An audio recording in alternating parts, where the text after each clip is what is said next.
വെച്ചത്. അപ്പം തക്കാളി നമുക്ക് കട്ട് ചെയ്തിട്ട് എടുക്കാം. തക്കാളി വേണം, ഒരു വലിയ ഉള്ളി വേണം, ഒരു പച്ചമുളക്, 4 വെളുത്തുള്ളി. ഇതൊക്കെ ഇട്ടിട്ട് നമുക്കൊന്ന് അരച്ചെടുത്തിട്ട് വരാം. കുറച്ച് ഉപ്പും കൂടെ ഇടണം കേട്ടോ.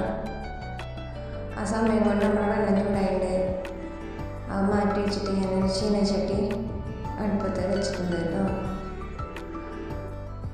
അതിലേക്ക് എണ്ണ ഒഴിച്ച് കടുകിട്ട് പൊട്ടിച്ചിട്ട് നമുക്ക് അരച്ച് വെച്ച ചട്നിയില്ലേ അത് അതിലേക്കാണ് ഒഴിക്കാം.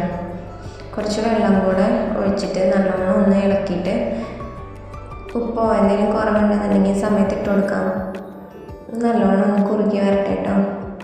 ഇതിന് നല്ല ടേസ്റ്റാണ്. കാണുന്നവരൊന്ന് ഉണ്ടാക്കി നോക്കണേ. നമ്മളിന്നും വാട്ടിയിട്ടും ഒക്കെ അല്ലേ ചട്നി ഉണ്ടാക്കാം. ഇതിപ്പോൾ ഇത് ഇങ്ങനെയൊന്നും ഉണ്ടാക്കാൻ നോക്കും കേട്ടോ. ഞാനത് വേറൊരു പാത്രത്തിലേക്ക് പകർത്തി വെച്ചു കേട്ടോ.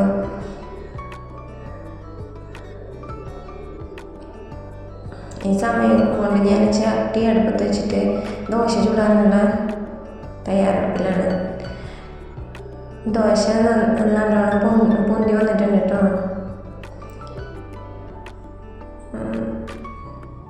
ഒന്ന് നല്ല മുറുമുറുകന വരാൻ വേണ്ടിയിട്ട് ഞാൻ കുറച്ച് ബട്ടർ അതിൻ്റെ മുകളിൽ തേച്ച് കൊടുക്കുന്നുണ്ട്.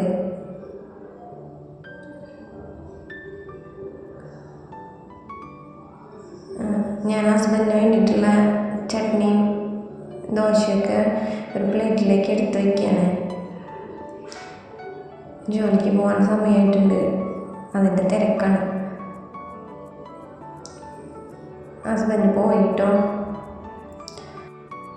ഉത്സവ സീസണൊക്കെ ആകുമ്പോൾ ഞങ്ങൾ മുറ്റത്ത് ചാണകം മെഴുകാറുണ്ട് കേട്ടോ. നിങ്ങളെ വീട്ടിലിങ്ങനെ ചെയ്യാറുണ്ടോ?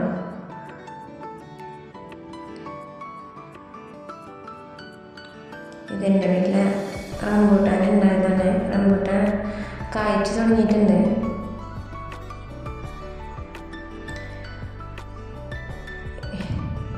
ഇവളൊരു സുന്ദരിയല്ലേ, ചെമ്പരത്തിപ്പൂ അത് കഴിക്കുന്നത്. ചെമ്പരത്തിപ്പൂ കഴിക്കുന്ന മീനെ കണ്ടിട്ടുണ്ടോ? ഇവിടെ എന്ത് കിട്ടിയാലും കഴിച്ചു കൊണ്ടാണ്.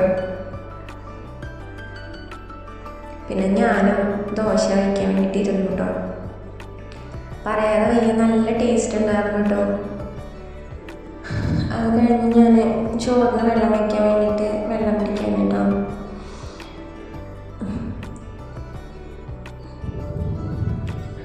ചോറ് ഗ്യാസിൽ വെച്ചു. അരി എടുത്തു കേട്ടോ. ഇന്ന് അരി കണ്ടോ, ഒരു പഴയ അമ്മൂമ്മയുടെ കാലത്തുള്ളതാട്ടോ. ഞാൻ ഇതിലൊരു നാഴിയാണ് എടുത്തത്.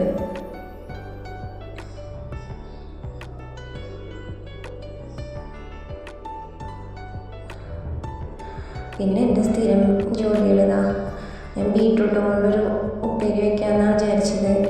എനിക്ക് ബീട്രൂട്ട് ഇഷ്ടമല്ല കേട്ടോ, പക്ഷേ ഇന്ന് ഞാൻ കഴിച്ചേ നല്ല ടേസ്റ്റ് ഉണ്ടായിരുന്നു കഴിക്കാൻ. ബീട്രൂട്ട് ഇഷ്ടമില്ലാത്തതുണ്ടോ? ഉണ്ടെന്നുണ്ടെങ്കിൽ ഒന്ന് കമൻറ്റ് ഇട്ടിട്ടുണ്ടായിരുന്നേ.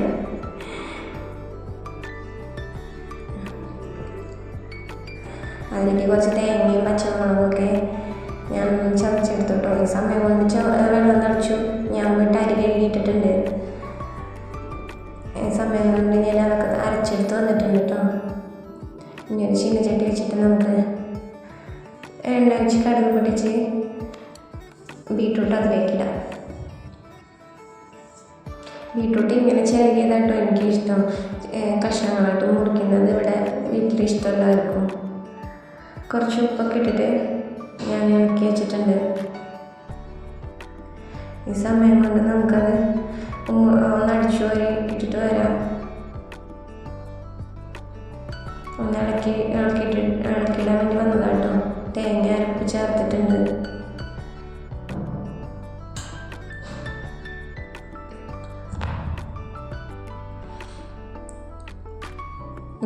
ഇപ്പം കണ്ടോ, കളറൊക്കെ മാറി നല്ല ഭംഗിയായിട്ടില്ലേ?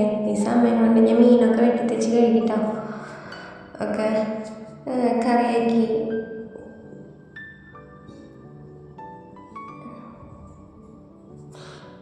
വെള്ളം ജഗ്ഗിലേക്ക് ഒഴിച്ചു വയ്ക്കുക കേട്ടോ. നല്ല മണം രുചിയാണ് ആ വെള്ളത്തിന്. ഈ സമയം കൊണ്ട് ഞാൻ എല്ലാ പണികളും തീർത്ത് ചോറായി. ചോറ് വാർത്ത് വയ്ക്കാൻ കേട്ടോ. മീൻ നമ്മൾ അടുപ്പത്തേക്ക് വെച്ചില്ലേ, മീൻ ടേസ്റ്റ് നോക്കി ഉപ്പ് കുറച്ച് കുറവുണ്ടായിരുന്നു. അപ്പം മീൻ കറി റെഡി ആയിട്ടോ. ഇതിൻ്റെ റെസിപ്പി വേണമെങ്കിൽ പറയുള്ളൂ, ഞാൻ ആഡ് ചെയ്യാം കേട്ടോ. കുറച്ച് പാത്രങ്ങളൊക്കെ എടുത്ത് വയ്ക്കാറുണ്ട്. നമുക്ക് എടുത്ത് വെച്ച് തുടച്ച് വൃത്തിയാക്കി ഞാനൊന്ന് പുറത്തേക്ക് ഇറങ്ങിയതാണ് കേട്ടോ. എന്താ വെയിലെന്ന് അറിയൂ. അവിടെ ഉള്ളിലും ഹാളിലൊക്കെ ഒന്ന് അടിച്ചു വാരാനൊക്കെ ഉണ്ടായിരുന്നു. അതൊക്കെ അടിച്ചു വാരി വാതിലടച്ചു. ഇനി നമുക്ക് ചോറ് കഴിക്കാം കേട്ടോ. ഈ സമയത്തൊക്കെ ഉച്ചയായിട്ടുണ്ട്, ചോറ് കഴിക്കാം. ഞാനൊരു ഇത്തിരി ചോറെടുത്തു. എനിക്ക് ഒരുപാട് ചോറ് കഴിക്കുന്നൊന്നും ഇഷ്ടമല്ല കേട്ടോ, കുറച്ചേ കഴിക്കും.